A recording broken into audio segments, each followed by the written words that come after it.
Bonsoir à vous, j'espère que vous allez bien. Je vous exprime quelques mots ce soir du gîte de Compostelle où je suis, car je suis venu marcher 2, 3 jours depuis dimanche, lundi, et je rentre demain soir. Je crois que c'est important dans la vie de prendre régulièrement des instants de pause. Et moi, c'est souvent en venant ici à Compostelle, euh, pour réfléchir aussi. La vie est tellement agitée, la société nous fait tellement courir dans tous les sens et nous crée des émotions à l'intérieur de nous.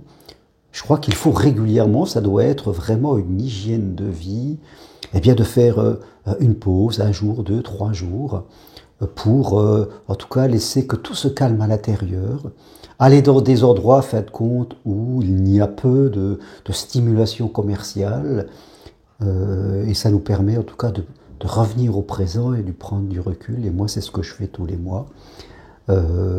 Sinon, on devient un petit peu une girouette parfois, on devient une boussole qui n'a plus de repères et on part un peu dans tous les sens. Alors moi, Compostelle, ça me sert à rester toujours centré.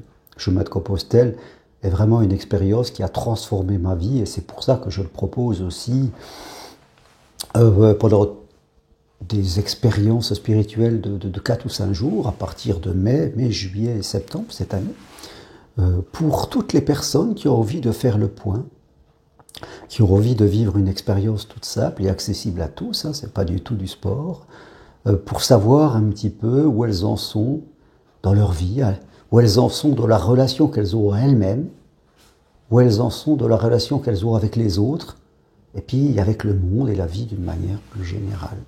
Et je crois que c'est important.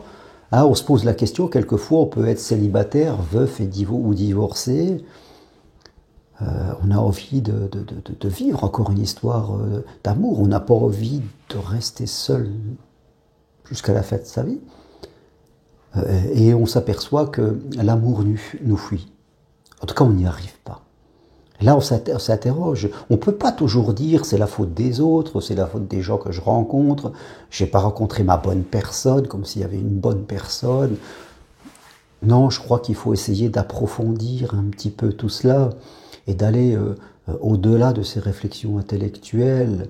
L'amour est tout autour de nous. L'amour est un état, je dirais, une énergie que l'on doit posséder à l'intérieur de nous. Quand on est bien avec soi-même, dans la confiance, dans l'estime, dans la foi. Comme je le dis souvent, la solution est à l'intérieur de nous, tout au fond de nous.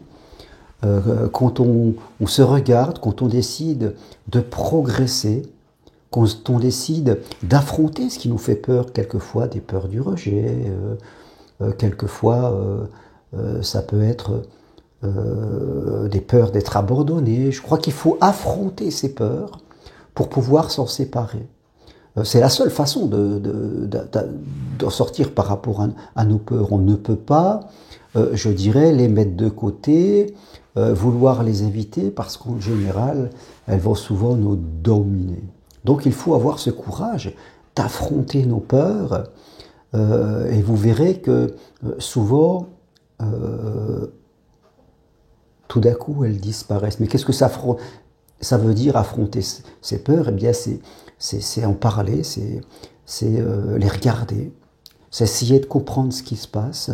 Mais pour ça, il faut prendre du temps. Il faut prendre du temps pour soi, il faut être au calme, il faut souvent avoir une personne avec qui on peut échanger, on peut discuter. Parfois, il faut dépenser un peu d'argent, c'est vrai, mais dépenser de l'argent, c'est important. C'est-à-dire qu'on dépense beaucoup d'argent pour des choses bien moins importantes que nous-mêmes.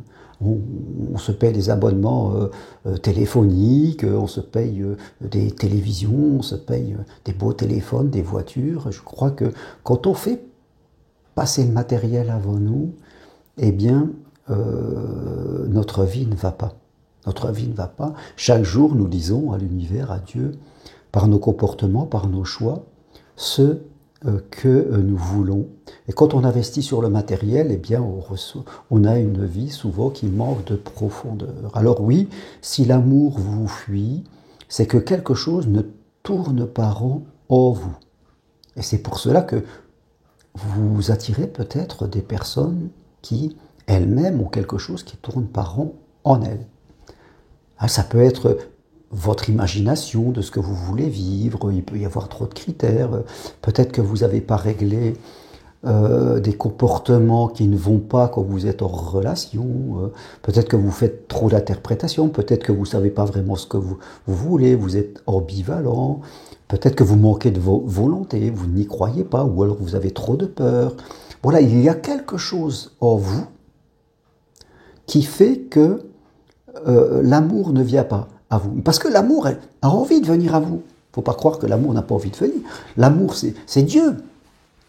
On pourrait dire Dieu est amour et l'amour. Dieu veut votre bonheur. L'amour veut venir à vous comme l'amour veut aller chez toutes les personnes du monde. Chez les 8 milliards d'êtres humains que nous sommes. Il n'y a pas de gens qui ne méritent pas l'amour. Il n'y a pas de gens... L'amour ne réfléchit pas. L'amour ne sélectionne pas. L'amour est là pour tout le monde. Pour tout le monde. Il y a des gens pour qui c'est facile. Et il y a des gens pour qui c'est compliqué.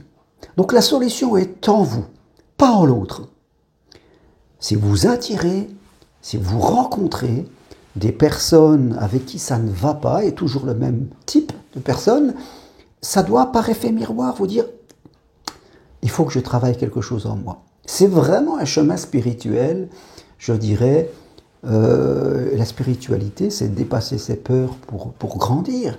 L'amour veut nous faire grandir, l'amour veut nous faire progresser continuellement. Donc oui, il faut se mettre au centre de ce projet. Et si l'amour vous fuit, c'est que quelque part, il vous dit, progresse.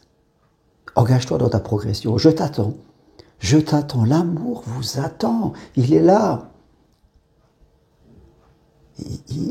Il espère que vous allez faire cette progression. Et si vous ne la faites pas, il sera déçu, il sera là en train de se dire, bon, ok. Donc, mettez-vous à la première place.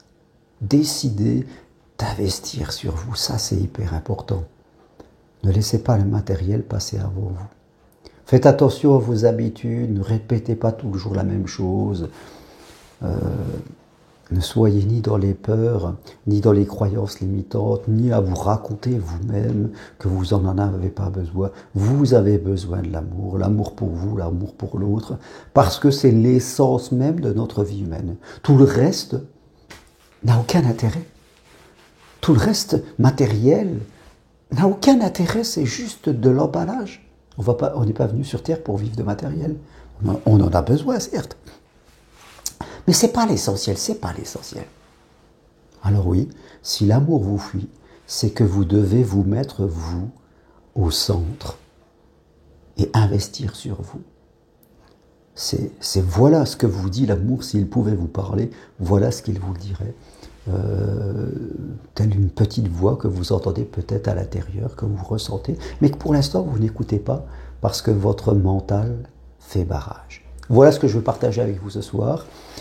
Demain, c'est ma dernière journée de marche. J'espère que la luminosité sera quand même correcte. Et je vous dis à très bientôt. Et si vous voulez aller plus loin, venez à Compostelle fin mai ou fin juillet ou fin septembre. C'est accessible à tout le monde. Ce n'est pas du sport. On parle d'amour, de plein de choses. Donc oui, investissez sur vous. Mettez-vous à la première place. Décidez de prendre des vacances autrement. Et puis sinon, vous pouvez prendre une consultation avec moi. C'est possible à distance de chez vous. Je me ferai un plaisir de vous apporter des clés d'évolution. Toutes les infos sur ce que je propose sur mon site germainroncarré.com. À très bientôt. Merci. Au revoir.